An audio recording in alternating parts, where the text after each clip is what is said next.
Bom dia a todos. Meu nome é Lumênia, eu sou enfermeira da Vigilância Epidemiológica. Vou apresentar aí para vocês os dados que nós tivemos nesse primeiro quadrimestre. Chama nossa atenção, o número de casos notificados de síndromes gripais, um número alto, 3.126. Em seguida, nós tivemos acidentes antirrábicos, 102 acidentes, 128 de violência interpessoal e, em seguida, 102 de acidentes antirrábicos. E aí, nós tivemos também um número um pouco significante de aumento de casos de dengue, 71 casos notificados. Aí dá para perceber, pelo gráfico, a questão do aumento considerável das síndromes gripais em relação às demais notificações que a gente recebe no município. Com relação aos óbitos e os nascidos vivos, registrados em Barão de Cocais, no primeiro quadrimestre, nós tivemos 70 nascidos vivos e 38 óbitos. É uma diferença pequena com relação ao terceiro quadrimestre do ano passado, que foram 43 óbitos e 68 nascidos vivos. Então, a gente está mantendo aí uma média. Com relação ao Covid, até 30 de abril, nós tivemos 2.298 casos confirmados sem sintomas, 4.412 casos confirmados sintomáticos, 77 óbitos confirmados, os recuperados sem sintomas foram 2.298 e os recuperados sintomáticos 4.382. Esses números são desde o início da pandemia, tá? Ele é cumulativo. Então, aí a gente vê com relação ao terceiro quadrimestre, tá de azul, e o laranja, que é o primeiro quadrimestre desse ano, que a gente teve um aumento significativo ainda dos números de Covid. Com relação à dengue, em janeiro, nós tivemos um caso positivo. Já em abril, nós tivemos totalizando 10 casos positivos, sendo o total de janeiro a abril de 54 casos notificados, tá? E eu falei anteriormente 70 e poucos, mas foi retirado até esse mês, que teve um aumento maior. O total de ACS em campo são 12.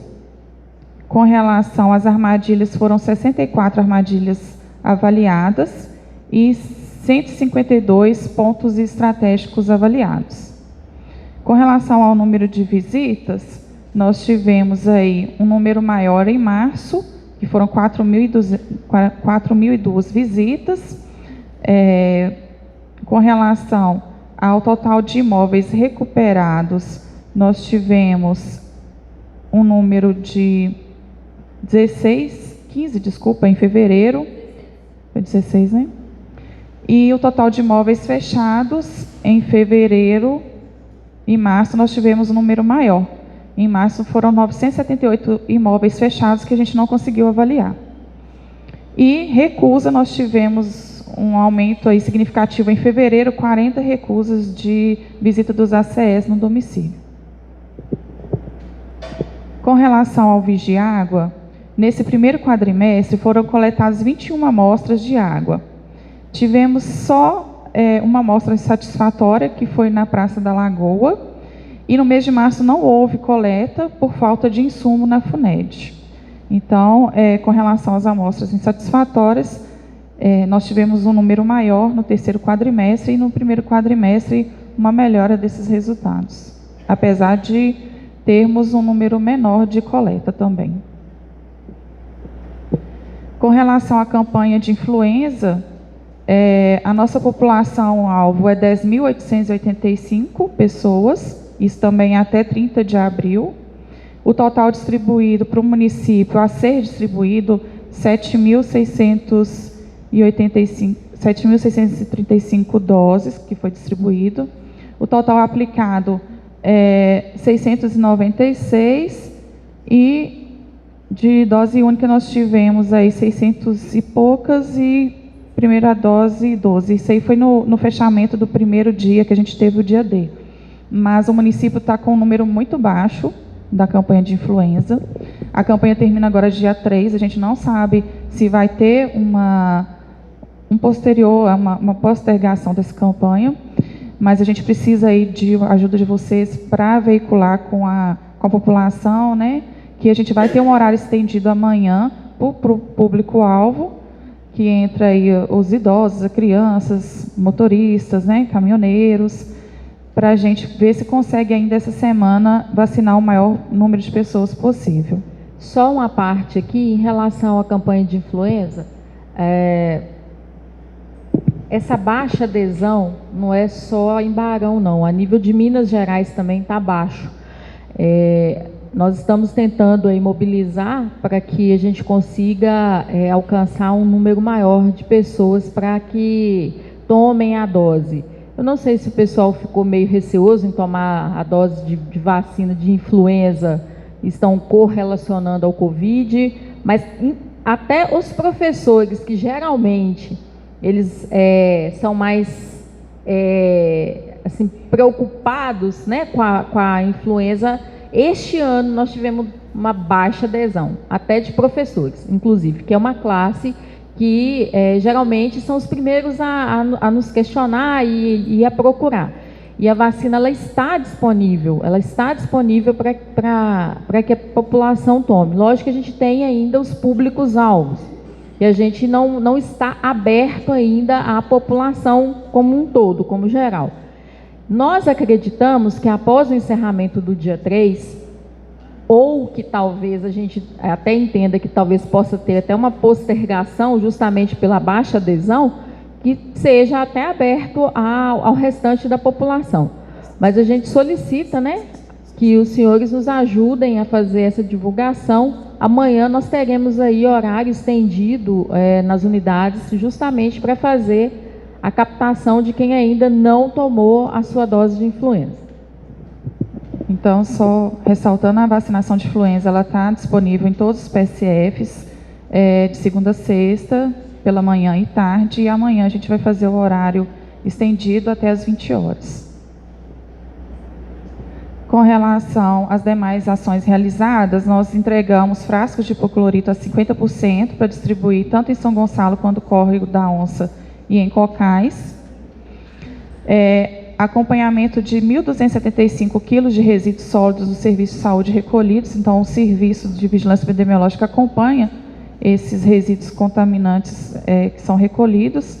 Tivemos um total de 10 pulverizações. Então, geralmente, quando chega um caso confirmado de dengue para a gente faz a pulverização ao entorno da moradia. O projeto de castrações de animais, ele teve início dia 14 de fevereiro de 2022. Foram realizadas 60 castrações de cães e gatos em Cocais, 54 no Garcia, 63 no Santo Antônio e 123 no Centro, totalizando 339 animais castrados. É um projeto do Ministério Público, em parceria com a ONG Ajuda, e a Prefeitura, a gente apoia também, e depois de um ano a gente assume esse serviço. Esse castramóvel, ele vai ficar disponível, né, no município, após esse um ano, nesse primeiro momento, ele realiza as castrações em Barão e vai iniciar em Bom Jesus do Amparo. 15 dias ele fica à disposição de Barão, 15 dias em Bom Jesus do Amparo. Lembrando que ele é uma ação do Ministério Público, tá? E aí a Prefeitura entra com essa parceria, no sentido de, daqui a um ano, a Prefeitura ela assume todo o serviço de castração. Neste primeiro momento, nós estamos fazendo a castração desses animais que pertencem a pessoas que têm o cadastro seu no CAD único. Quem faz essa seleção não é a Secretaria de Saúde, tá? A pessoa ela se inscreve no WhatsApp ou no site e é a ONG Ajuda, junto com o Ministério Público, que faz essa seleção. Nós vamos partir aí para uma conversa com a ONG, né, em Barão, para que a gente tente fazer uma parceria. Estamos precisando, sim, de ajuda no sentido daquelas pessoas que queiram ficar com algum animal após a cirurgia. para que a gente comece aí a fazer a captura dos animais errantes. O pessoal vem, faz a castração, distribui a medicação e aquele animal fica sob a guarda, a tutela de uma pessoa temporária. Não havendo interesse da família em permanecer com o animal, ou se a família conseguir fazer a doação daquele animal, para que alguém queira doar, esse animal é encaminhado. Caso contrário, ele é devolvido ao meio ambiente, onde ele continua, né, vivo, continua transitando. Não existe mais política de recolhimento de animal para colocá-lo em canil, tá? Vou deixar isso claro. Nós não temos essa política mais e não existe essa política mais. A gente sabe que a gente tem um grande número de população de cães errantes. Essa população ela só vai diminuir com este serviço de castração. Isso é um serviço de médio a longo prazo. A prefeitura, nós não temos o serviço ainda de zoonoses implantado, então a gente não tem como. A gente vira e mexe, recebe ligação, tem um cachorro aqui na minha rua, tem como recolher? Não, não tem. Nós não temos esse serviço implantado. Então, assim, a gente conta com a colaboração de todos para nos ajudar. Nós temos que trabalhar aí nessa questão também da educação. A educação ambiental, é lógico que ações, políticas públicas estão sendo desenvolvidas. Mas, nesse momento, não existe nenhuma possibilidade de recolhimento de animais errantes de médio e pequeno porte. Existe uma licitação para captura de animais de grande porte, que são o quê? Os cavalos, né? Esses animais maiores que ficam aí em rodovias. Mas de médio e pequeno porte, não. Então, estamos iniciando esse trabalho para que a gente consiga fazer a castração desses animais de pequeno porte. Dia 1º, dia 2, né? Dia 1º e dia 2 nós teremos castração. Desta vez o castramóvel estará lá na Praça Zé Furtado. Quem não conhece o serviço, vá lá para conhecer. O pessoal da ONG Ajuda é super bacana, é um trabalho bem bacana que eles desenvolvem. Então vale a pena conhecer quem ainda não conhece. Com relação às vacinas de Covid, até dia 30 de abril, nós tínhamos feito 75.926 doses, incluindo aí primeira, segunda, dose única e primeiro reforço. Não citei o segundo reforço porque ele iniciou aí em maio, né? Esse mês. Alguma consideração?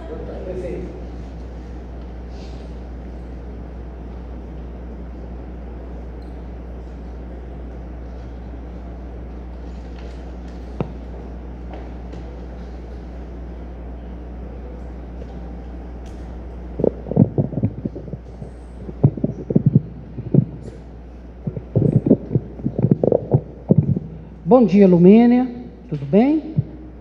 Lumênia, temos acompanhados, né, através das redes sociais, TV, que o aumento no Brasil do Covid tá surgindo. E Barão de Cocais não tem divulgado o boletim de Covid. É uma prática? Vai voltar a ser divulgado? Bom dia. Então, a gente passa periodicamente para a comunicação esses dados, né? Então, a gente vai ter que discutir com a comunicação a partir de quando esses dados vão começar a ser lançados, mas nós até o momento não tivemos um número considerável, tá? Até o momento nós tivemos de uma semana para cá, nos últimos 10 dias, nós tivemos 22 casos de síndrome gripal e de semana passada para hoje notificados nós recebemos 5 casos positivos de Covid. Então, considerando a população, os números de casos anteriormente, a gente não teve um número tão alto assim, mas a gente vai conversar com a comunicação para começar a divulgar, para esclarecer, tá bom? Ótimo. Com relação ao uso das máscaras, Barão de Cocais baniu, não tem mais nem ambiente aberto, nem ambiente fechado.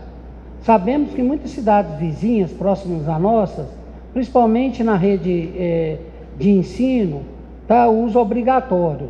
Vou citar algumas cidades aqui que eu tenho acompanhado, né? Cidade de Betim, cidade de Nova Lima, próximo a nós aqui, a Rio Piracicaba. Tem aí alguma previsão para Barão ou por enquanto está descartada o uso dessas máscaras, principalmente, tá, em escolas. Sim. Não veio nada oficial para a gente, do Ministério da Saúde, ou da Secretaria de Estado de Saúde. Esses casos, eles são discutidos, vai usar máscara ou não, vai ter decreto ou não, são discutidos no comitê do Covid, e o último decreto que saiu é o que está prevalecendo, né? Nós atingimos aí o número de crianças com a vacinação, já estamos na segunda dose, e acredito que se esse cenário vier a mudar, né, a gente tiver um aumento considerável de casos, vai ser revisto esse protocolo no comitê de Covid, tá bom? Na verdade, o uso da máscara ele é facultativo, né? Nesse momento ele está facultativo. Utiliza-se ou não a critério, né, das pessoas. Mas a gente vê em muitas escolas, as próprias crianças, elas mesmas continuam a utilizar. Ainda, como eu disse no início, ainda estamos com algumas alterações, mas nada ainda que esteja, vamos dizer assim, absurdamente. A gente está acompanhando aí, vendo a evolução e nós estamos atentos. Havendo uma elevação que a gente considere, existe uma margem de segurança, que a gente considere, peraí, vamos acender o sinalzinho amarelo, porque a gente está quase chegando no vermelho, então a gente irá tomar sim a decisão, por exemplo, de revogar e voltar à utilização da máscara. Mas a utilização da máscara nesse momento é facultativa. E até bom lembrar disso, que a gente não tem cobertura vacinal nos menores de 3 anos, que não tem que usar, que não podem usar a máscara, né? Então a gente teria aí, se for pensar uma obrigatoriedade, entre aspas, das crianças de 4 a 5 anos que não foram vacinadas ainda, né? Mas, como Josiane acentuou, ainda é facultativo o uso de máscara. Outra coisa, a gente lembrar que existem aquelas crianças que ainda não receberam a dose de vacina, não é porque ela não está disponível, é porque os pais, por algum motivo, por não quererem ou desejarem, ainda não encaminharam seus filhos à vacinação. Então, assim, que são números, são pessoas, são casos esporádicos que a gente também está acompanhando e notificando. Porque existem aquelas pessoas, como adultos também, que ainda não se imunizaram. Então, a gente ainda tem essa parcela da população. Mas, caso seja necessário, a utilização da máscara voltará, com certeza, se necessário.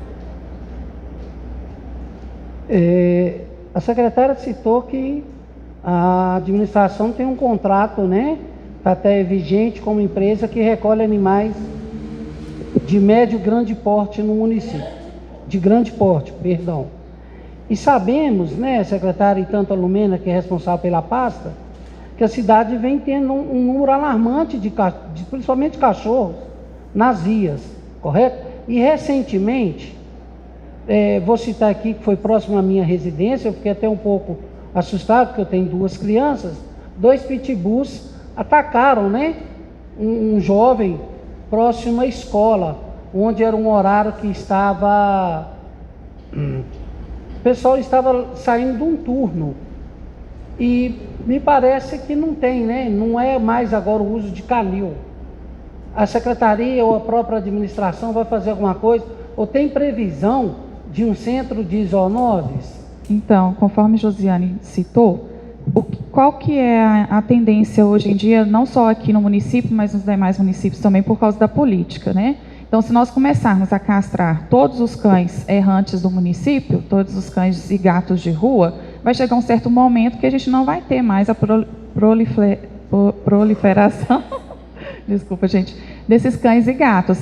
Então, a tendência agora é isso. Com relação ao recolhimento dos animais de grande porte, pertence a outra secretaria, né, Josiane? Não é da Secretaria de Saúde. Em relação ao CCZ, que é o Centro de Zoonoses, a gente já está conversando e vendo como montar o Centro de Zoonoses. Até porque, igual eu falei, se houver algum tipo de recolhimento, recolheu, castrou, ele vai voltar a convívio do mesmo jeito. Então, é uma política de educação, né, que a gente vai ter que ir construindo ao longo do tempo, porque nenhum animal recolhido ele vai ficar por muito tempo guardado.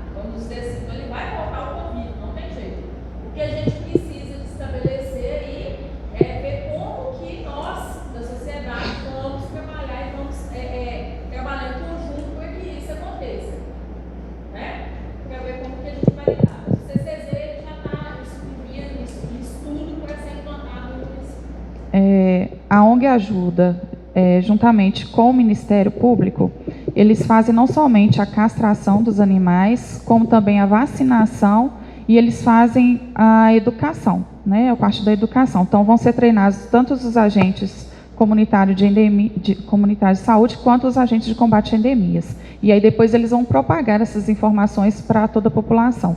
Qual que é a política que é implementada no momento, né?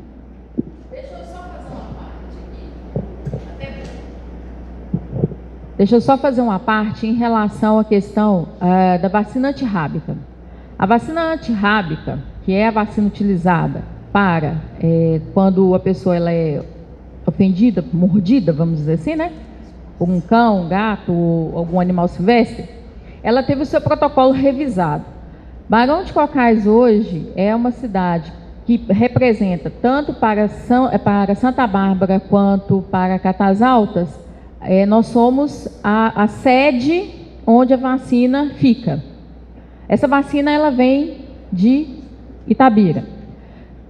90% das pessoas agora que forem mordidas por cães e que são cães tidos como observáveis, o que são cães tidos como observáveis? Aqueles cães que conseguem ser monitorados. A pessoa ela não recebe mais a vacina, o protocolo mudou, tá? Então a gente preenche a notificação, vai para Itabira, Itabira avalia. Ah, não, essa pessoa precisa de receber a vacina. Vem a vacina exclusiva para a pessoa. A vacina ela fica no hospital, tá? Hoje também sob os cuidados de Vanildo. Por que no hospital? Porque não existe hora para a pessoa ser ofendida. E se ela precisa, mas a vacina existe hora para ser aberta, tá? Ela tem um prazo de validade que tem que ser respeitado. É lógico que exceções vão existir, mas geralmente a gente encaminha as pessoas para tomar vacina dentro daquele período que precisa de tomar a vacina. Então, só esclarecendo, porque às vezes pode chegar para vocês assim: eu fui mordido, fulano tomou a vacina, mas eu não tomei a vacina. É porque o protocolo mudou, vai ser avaliado de caso a caso. Então, não necessariamente se eu for mordida por um cão, eu vou receber a vacina, tá? Só esclarecendo.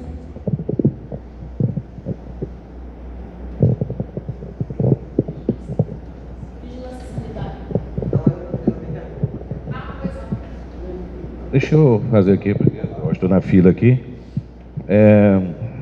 Bom dia. Deixa eu te falar. É impossibilidade de comparecer na reunião? O Paulinho enviou aqui uns questionamentos para fazer. 4 questionamentos. Eu gostaria de perguntar a vocês. Primeiro, quais foram os investimentos em relação à zoonose desde o início da gestão?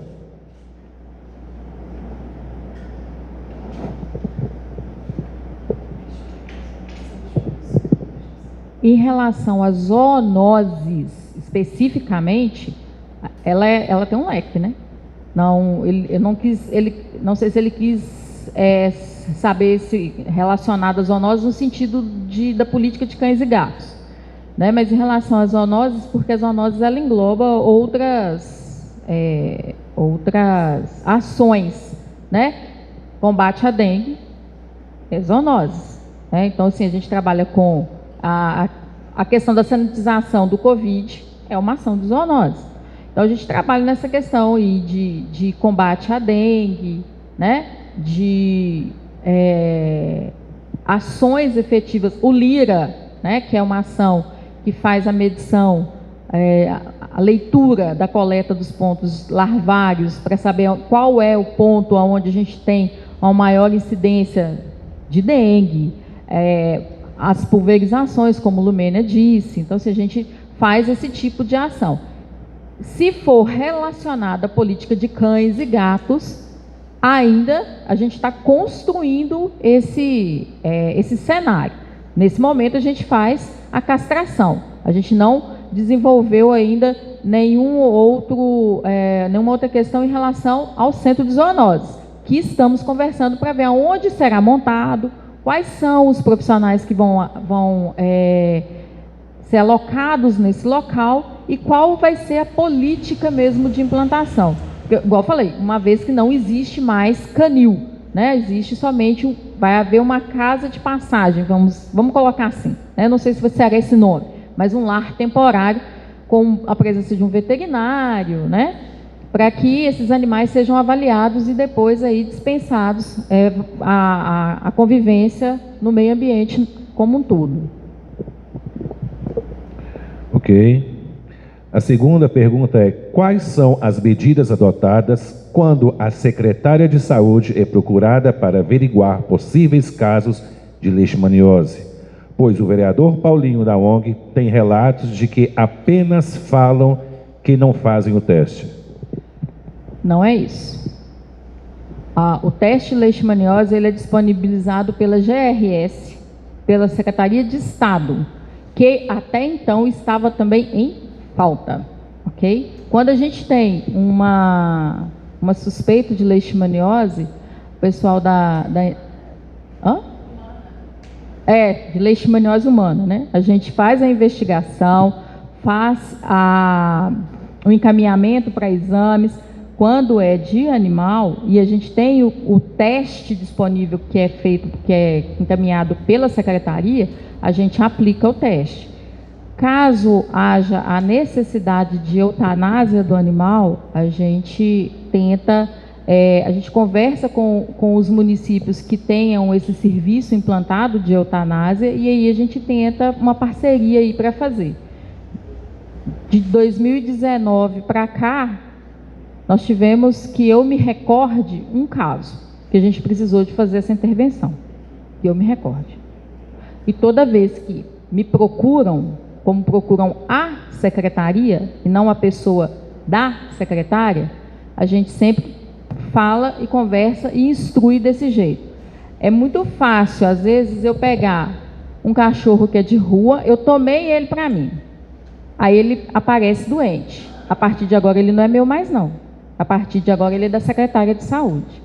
Então, assim, nós tivemos alguns embates nesse sentido, de pessoas, não, eu adotei o cachorro é meu. Beleza.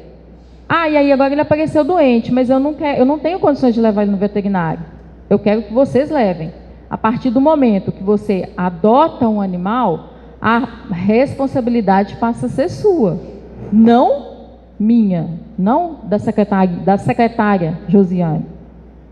É lógico que o município precisa de desenvolver políticas, sim, e o que a gente está trabalhando para desenvolver. Quando a gente tiver o CCZ funcionando, até lá nós vamos correr atrás de outras soluções.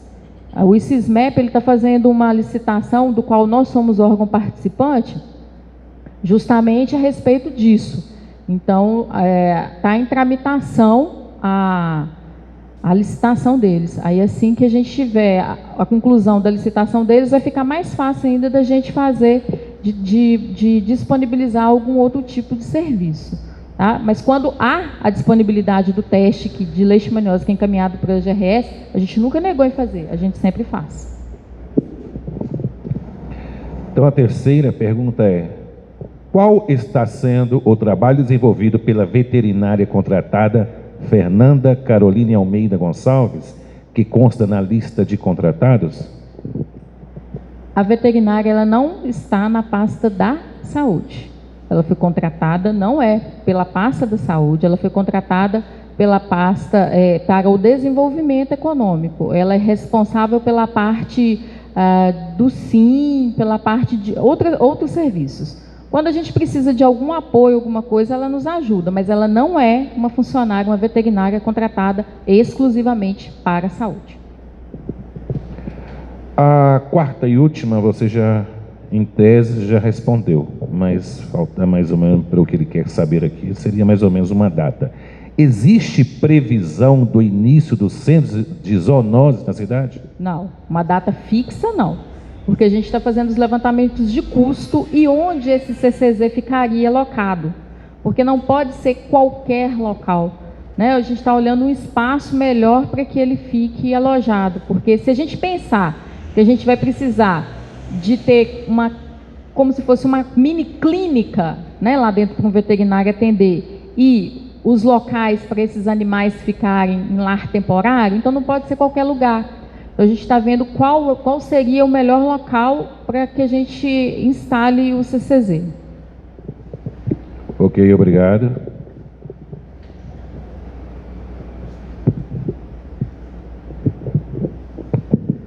Eu tenho... Bom dia primeiro, né, Lumena? Eu tenho algumas perguntas para você também. Com relação à questão da coleta e análise das águas, né? Eu gostaria de saber quando que retornarão, né, nos municípios, nas zonas rurais, né? E com relação também à distribuição do hipoclorito, a 50% aí, como que está se dando essa entrega para a população? Qual é o meio de divulgação para a população que ela tem que fazer uso desse hipoclorito nas caixas d'água? Qual que é o meio de publicação e como está sendo essa divulgação por parte da vigilância, né, da epidemiologia? Eu falo isso, Lumena, porque algumas zonas rurais na qual eu pertenço e frequento, muitas pessoas que moram nesses locais sequer antes sabiam que a água estava imprópria para uso, né? Após eu ter divulgado, algumas pessoas ter divulgado também, as pessoas ficavam sabendo, e as pessoas que recebiam esse hipoclorito só aquelas que porventura iam até o posto de saúde e lá solicitavam isso. Quer dizer, se não há uma divulgação maciça, uma forma, vamos dizer, de abranger toda essa população que está, vamos dizer assim, em tese, utilizando essa água imprópria para consumo. Eu queria saber qual que é o meio de divulgação que você está usando para poder divulgar isso nos locais onde a água foi constatada imprópria. Cito aqui São Gonçalo do Riacima, um local que foi, e queria saber quando que voltará, né, as novas coletas e as novas análises para a gente poder estar acompanhando isso. Então, desde que a gente não tem um tratamento de água, a água é imprópria para uso, né? Não, então a gente faz... Desde que a análise comprova que ela é imprópria para uso, né? Muitas vezes se a água está própria... Deixa eu só te responder, terminar minha fala, que aí você vai entender o que eu quero dizer, por favor. Com relação à qualidade da água, né? Tanto Cocais quanto a São Gonçalo do Rio Acima não possui tratamento pela Copasa. Então o que a gente pensa? Pode ser uma água imprópria para uso. Então a gente faz a coleta para certificar. É impróprio para uso? Não é? Então, os pontos que a gente coleta, geralmente da água que não é tratada, ele vem sim com o resultado de água que é imprópria para uso. Alguns locais, por exemplo, Lumena, eu tenho uma cisterna em casa, tem como avaliar? A gente avalia alguns locais que não tem tanto risco assim, que não está exposto, os lençóis freáticos daquela região não estão expostos à contaminação, não estão expostos à poluição, e aí sim, a gente verifica que a água não tem o resultado com coliformes fecais, ok, próprio para uso. Mas tem que ter toda uma avaliação de todo um contexto para a gente chegar a esse resultado. É imprópria, não é? Nós não trabalhamos com coleta de água, como eu já falei outras vezes, de acordo com o que eu quero. Não é assim. A gente segue as orientações da Secretaria de Estado de Saúde, as orientações da regional, né? Então, a gente coleta de acordo com o que vem para a gente de insumo, que é um programa do Estado. Então, nós não paramos a coleta, nós não fizemos apenas em março, porque não havia insumos para a gente fazer a coleta de água. Essa coleta, ela acontece mensalmente. Nós temos disponíveis pela Gerência Regional de Saúde 7 coletas mensais. Dessas 7 coletas, a gente procura revezar os pontos, né? Então, não tem como eu falar com você que eu vou coletar Cocais e São Gonçalo do Rio Acima todo mês. Não é assim que funciona. Nós temos os pontos cadastrados para envio à FUNED e a gente reveza esses pontos de acordo com o cronograma já enviado pré-estabelecido à FUNED, à Gerência Regional de Saúde. Com relação ao programa de distribuição de hipoclorito, nós também seguimos o programa do Ministério de Saúde e eles que enviam para a gente o hipoclorito, né? Uma quantidade que eles enviam, a gente distribui. Nós não fazemos essa divulgação em massa, todo mundo tem que vir pegar hipoclorito, a gente não alarma a população, mas nós temos o trabalho dos agentes comunitários de saúde e de combate a endemias, que passam nas casas orientando. Ó, eu vou deixar com você 2 amostras de hipoclorito, uma cartilha para uso. Essa amostra é para você entender que você tem que ter o hábito de utilizar, já que aqui foi comprovado que a água não é própria para uso, ela é imprópria. Então, existe todo um trabalho, não só de entrega de hipoclorito, ali eu só contabilizei por causa do envio desse material da GRS para a gente, para o município, não somente isso, mas uma educação em saúde mesmo. Por que não pode usar água, como que a água deve ser tratada, né? E aí é trabalho de casa a casa feito pelos agentes, tá bom? Tá bom, mas não está sendo feito, né? Não está sendo feito, né? A gente não vê nenhum trabalho desse nível aí que você falou. Eu vou ter que discutir isso com a atenção primária, porque a gente passa isso para a agente comunitário de saúde fazer. Aliás, eu tenho até umas listas de presenças assinadas, de recebimento, que eu posso posteriormente te enviar para comprovar. Sim, mas é uma parcela da... Eu estou querendo, Lumena, é uma crítica construtiva. O objetivo aqui é que a epidemiologia atenda, né, realmente a necessidade da população. Não adianta atender 2, 3 casos e o resto da população de São Gonçalo assim beber água suja. O que a gente está propondo aqui, né, que a epidemiologia, através de você, que é a responsável pela pasta, né, capacite, né, as pessoas do pós-saúde e que haja uma divulgação, não sei se é através da comunicação da própria prefeitura, se é através dos agentes de assistência que vão em casa para poder maciçamente utilizar, porque a água lá, só deixa eu terminar minha fala, igual você pediu a sua. Porque a água lá já está comprovada que está ainda adequada para uso. Ela já foi feita a análise e comprovou que está. Né? Uma vez que a água está imprópria para uso, eu acho que aquela população daquela que bebe aquela água ali, até para evitar problemas na saúde aqui no município, ela deve ter uma prevenção. Né? Então a gente está pedindo aqui como vereador, né? A gente está pedindo que a pasta, né, providencie uma forma de educação, como você mesmo falou, né, educação e conscientização, né, sobre o uso daquela água, e que sim, se a gerência que manda esse hipoclorito é insuficiente, que nós aqui talvez até aprovemos aqui nessa casa, o vereador, né, uma verba para poder suprir, né, essa demanda dessa população até que haja, né, uma água tratada nesses locais. Esse o objetivo aqui é melhorar a qualidade de vida, não é criticar o serviço, tá entendendo? Porque assim, hoje é o que está acontecendo, a gente precisa melhorar, né? Então a gente precisa da sua ajuda, né, solicitar os vereadores, então a quantidade de hipoclorito que vem para cá não dá para você acabou de falar isso aqui. Então vocês precisam aqui aprovar uma lei para a gente compre hipoclorito, que a gente faça um trabalho de educação para que essa população lá não continue bebendo essa água imprópria para consumo. Ok? Posso responder? Isso. Pode. Então, com relação a esse trabalho, eu entendo a necessidade, sim, não estou falando que eu não vou fazer esse trabalho, né? Eu, mais do que ninguém, sei qual que é a importância, né? Já trabalho em vigilância epidemiológica há algum tempo, não só aqui no município, em outros municípios. Já participei de outras ações em outro município, de cercamento de nascente, até foi trabalho, nem foi feito pela prefeitura, mas foi um trabalho voluntário. Eu entendo, sim, e muito a necessidade do local, dos locais que não tem água tratada e que necessita. Esse trabalho de entrega de educação em saúde, de entrega de hipoclorito, não é o suficiente. É um trabalho que a gente faz para tentar resolver esse problema. O que é a melhor forma? A água tratada. Então, eu acho que um projeto interessante seria convencer a população de receber a água tratada em casa. Porque isso que a gente faz é o mínimo do que poderia ser feito se as pessoas recebessem água tratada em casa, né? Porque a gente orienta a água para o consumo, mas a água não tratada, ela tem várias outras formas de trazer empecilhos aí para a saúde da população, né? Mas com certeza, eu vou depois verificar com a atenção básica por que não atingiu toda a população e o que a gente pode fazer para melhorar isso, tá? Agradeço. Com relação ao castramóvel, é uma solicitação também, porque a gente tem tido uma demanda muito grande, porque assim, parece que tem uma política de que só pode, vamos dizer, cadastrar pessoas de baixa renda, né, para poder castrar os animais.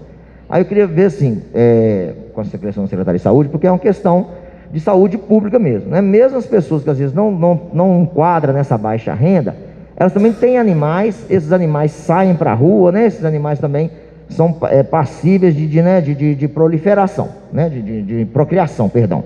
Então, a possibilidade de ampliar, né, esse castramóveis para toda a população de Barão de Cocais e não só para a população de baixa renda. O que você poderia, né, ajudar sobre isso? Nesse primeiro momento, como é uma política do Ministério Público, foi solicitação do Ministério Público que fossem atendidas as pessoas de baixa renda. Essa solicitação não foi feita pela Secretaria. A Secretaria entende que todo mundo pode utilizar, mas neste primeiro momento da campanha, tanto que nós não fazemos a seleção. A seleção é realizada pela ONG Ajuda, dentro dos parâmetros que foram solicitados pelo Ministério Público. Num segundo momento, será aberto, mas até então, somente para esse público. Ok. E a minha terceira pergunta, nem pergunta, não, só é para ajudar a divulgar mesmo a questão da influenza. Você falou que todos os PSF, né, de segunda a sexta, e o horário é qual, Lumínia, que vai estar disponível a vacina?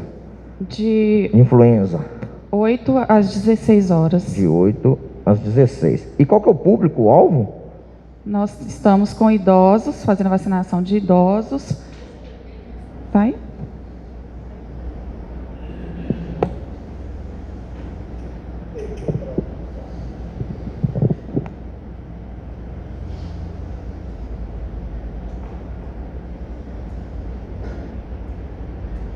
Só um instante que eu estou só pegando aqui, Beleza. Porque a gente tem uma lista que a gente tem que seguir.